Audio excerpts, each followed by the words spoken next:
የግብጽና የኤርትራ ሴራ በኢትዮጵያ ላይ ቀይ ባህር ላይ የሚደረግ የትራንስፖርት እንቅስቃሴና የወደብ ትስስርን የተመለከተ ስምምነት የተፈራረሙት ግብጽና ኤርትራ የቀይ ባህር ጉዳይ የሚመለከተው የቀይ ባህር ጠረፍ ሀገራትን ብቻ እንደሆነ እየገለጹ ይገኛሉ።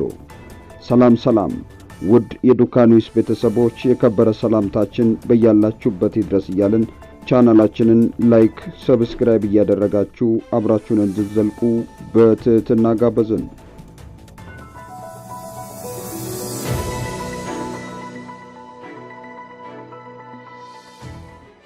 የግብጽ የውጭ ጉዳይ ሚኒስተር ዶክተር ባድር አብዱላቲና የግብጽ የትራንስፖርት ሚኒስተር ሌተናል ጀነራል ከማል አልዋዚር ግንቦት 8 ቀን 2018 ዓ.ም ከኤርትራው ፕሬዝዳንት ኢሳያስ አፈወርቂ ጋር ተወያይተዋል።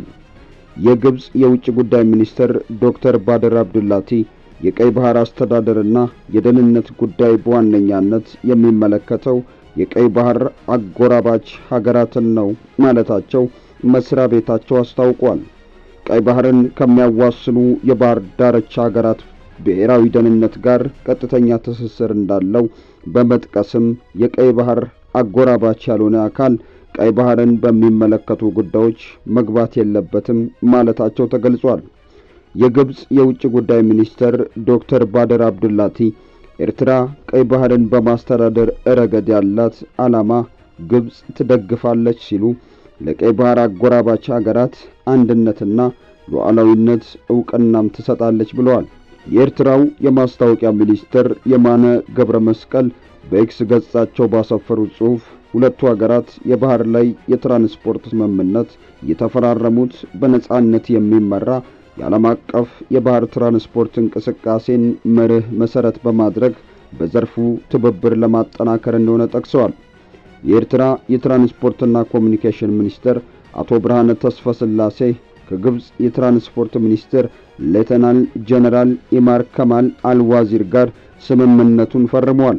የግብጽ የትራንስፖርት ሚኒስተር ሌተናል ጀነራል ከማል አልዋዚር ካይሮ የአስመራን የወደብና የባህር ትራንስፖርት ልማት መደገፍ ትሻለች ማለታቸው ተገልጿል። በባህር ትራንስፖርት ዘርፍና በቀይ ባህር በኩል በግብጽና ኤርትራ ወደቦች የሚያስተሳስረውን የካርጎ እንቅስቃሴ በተመለከተ የተደረሰበት ስምምነቶችም አሞካሽተዋል።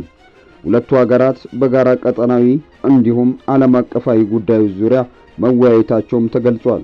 ፕሬዝዳንት ኢሳያስ ከግብጽ ባለስልጣናት ጋር ውይይት ባደረጉበት መድረክ ላይ በትራንስፖርት ኢነርጂና ማዕድን ቁፋሮ ዘርፍ የተሰማሩ የግብጽ ኩባንያዎች ኃላፊዎች መገኘታቸው ተዘግበዋል። የኤርትራ የማስታወቂያ ሚኒስተር የማነ ገብረ መስቀል በኤክስ ገጻቸው ባሰፈረው ጽሑፍ በሁለቱ ሀገራት ባለስልጣኖች መካከል የተደረጉ ውይይቶች የጋራ ጠቀሜታ ባላቸው ቀጠናዊና ዓለም አቀፋዊ ጉዳዮች ዙሪያ ሁሉን አቀፍ የሁለትዮሽ ትስስር ማሳደግን የተመለከቱ ናቸው ብለዋል። ፕሬዝዳንት ኢሳያስ በኤርትራና ግብጽ መካከል ሁሉን አቀፍ ትስስር ማጠናከር ለሁለቱ ሀገራት ዜጎች የጋራ ጥቅም የሚያስከብር መሆኑን አስምረውበታል ሲሉም የማስታወቂያ ሚኒስተሩ አክለዋል። ኤርትራ ከግብጽ የንግድ ተቋማት ጋር የጋራ የፕሮጀክት ላይ ለመሳተፍ ዝግጁ መሆኗን ጠቅሰዋል። ከኤርትራና ከግብጽ በኩልም የመጡ መግለጫዎችም የካይሮ ባለስልጣናትን ጉብኝት የሁለቱ ሀገራት የወንድማማችነት ትስስርና ትብብር ማሳያ በማለት ነው የገለጹት። ሁለቱ ሀገራት የንግድና የምጣኔ ሀብት ትስስርን ማጠናከር እንደሚሹ ተመላክቷል። ያለፈው ዓመት መባቻ ላይ የኤርትራው ፕሬዝዳንት ለይፋዊ የሥራ ጉብኝት ወደ ካይሮ ማቅናታቸው ይታወሳል። ከኢትዮጵያ ጋር በታላቁ የህዳሴ ግድብ የምትወዛገበው ግብጽ ከአስመራ ጋር ያላትን ግንኙነት እያጠናከረች መጥታለች። ኢትዮጵያ የቀይ ባህር ፍላጎቷን በተደጋጋሚ መግለጿን ስትቀጥል ከኤርትራ ጋር ያላት ግንኙነትም ውጥረት አጥልቶበታል። በሌላ በኩል በኢራን ጦርነት ምክንያት የሆርሙዝ ወሽመጥ መዘጋት ያሳሰባት አሜሪካ የኤርትራን ማዕቀቦች እንደምታነሳ መግለጿ ይታወሳል። ይህም ኤርትራ የቀይ ባህር ስትራቴጂካዊ አጋር ለማድረግ አካል እንደሆነም ይታመናል። አሜሪካ ኢትዮጵያ ላይ የተጣለውን የመሳሪያ ማዕቀብ አንስታለች። ባለፈው ሳምንት ከአሜሪካ ጋር የመከላከያ ትብብር የሁለትዮሽ መዋቅራዊ ምክክር ማዕቀፍ ስምምነት የተፈራረሙት የውጭ ጉዳይ ሚኒስትር ዶክተር ጌዲዮን ጢሞቴዎስ በዋሽንግተን ቆይታቸው ስለ ህዳሴ ግድብና ቀይ ባህር መነጋገራቸው አይዘነጋም። የግብጽ የውጭ ጉዳይ ሚኒስቴር ባወጣው መግለጫ ኤርትራ ሉዓላዊነቷንና የግዛት አንድነቷን እንድትጠብቅ ካይሮ ድጋፍ ታደርጋለች ሲል አሞካሽቷል። ግብጽ በሱዳንና ሶማሊያ ደህንነትና መረጋጋት እንዲሰፍን እንደምትሻና ጉዳዩ የግብጽ ብሔራዊ ደህንነት ተቀጽላም እንደሆነ ገልጿል።